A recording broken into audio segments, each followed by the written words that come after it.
Tensione dhe dhunë fizike në një nga qendrat e numërimit të votave në Tiranë. Sekretari i KZAZ-s numër 30 në zonën e Kasharit është goditur nga persona të paidentifikuar, të cilët ishin paraqitur në komision si vëzhgues të kandidatit socialist Ornaldo Rakipi. Shkak i përplasjes u bë një flet votimi që u konsiderua e pavlefshme nga numëruesit. Sipas burimeve në vendngjarje, pas shpalljes së pavlefshmërisë, situata u tensionua dhe një grup personash akuzuan sekretarin e komisionit se po manipulonte rezultatin. Në momentin që pasuan, ai u godit fizikisht përpara komisionerëve dhe vëzhguesve të tjerë.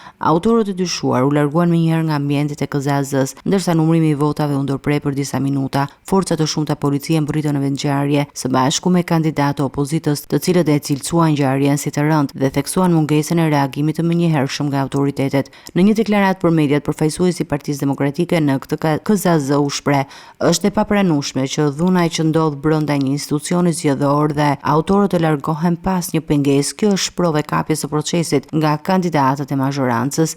Ngjarja po hetohet nga policia, ndërsa deri tani nuk ka persona të ndaluar. Komisioni Qendror i Zgjedhjeve pritet të japë një reagim për incidentin në orët në vijim.